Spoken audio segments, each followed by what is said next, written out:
الحمد لله رب العالمين والصلاة والسلام على رسوله الكريم أما بعد فأعوذ بالله من الشيطان الرجيم بسم الله الرحمن الرحيم وقضى ربك ألا تعبدوا إلا إياه وبالوالدين إحسانا صدق الله العظيم وقال النبي صلى الله عليه وسلم رضا الرب في رضا الوالد وسخط الرب في سخط الوالد. ابھی زندہ ہے ماں میری مجھے کچھ بھی نہیں ہوگا. ابھی زندہ ہے ماں میری مجھے کچھ بھی نہیں ہوگا. میں جب گھر سے نکلتی ہوں دعا بھی چلتی ہے.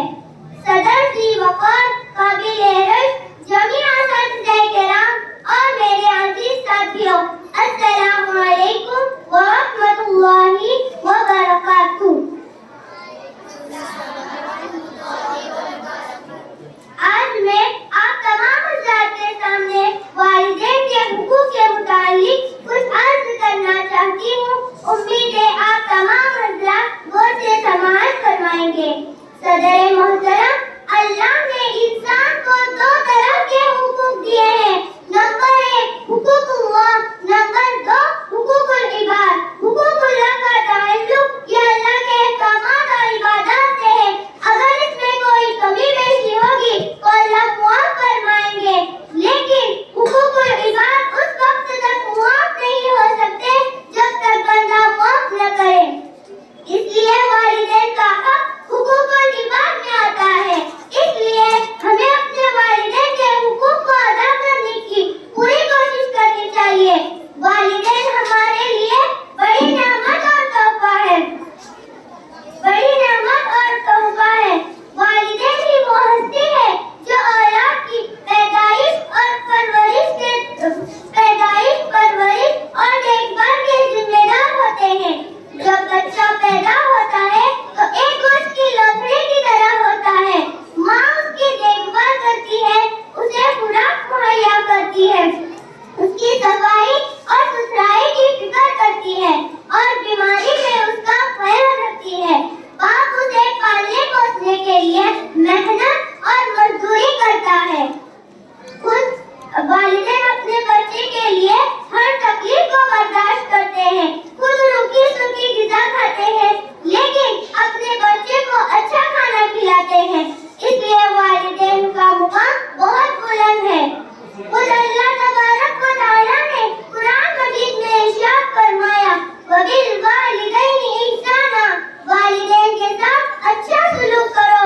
اگر تمہارے سامنے ان دونوں میں سے کوئی ایک بڑھاپے تک پہنچ جائے تو ان کو اف تک مت کہو، ان سے عزت سے پیش آؤ. اللہ کے نبی محمد مصطفیٰ صلی اللہ علیہ وسلم نے والدین کی اطاعت پر بہت زور دیا ہے.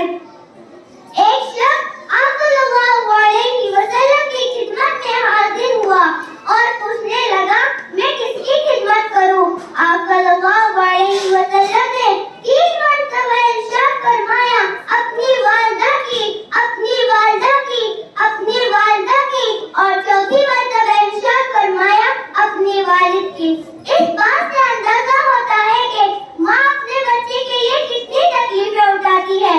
9 ماہ پیٹ میں پالتی ہے، 9 ماہ ہر تکلیف کو برداشت کرتی ہے اور 9 ماہ کے بعد زندگی اور موت کے راستے سے گزر کر بچے کو جنم دیتی ہے اور بعض مرتبہ اس دوران جان سے ہاتھ دھو بیٹھتی ہے.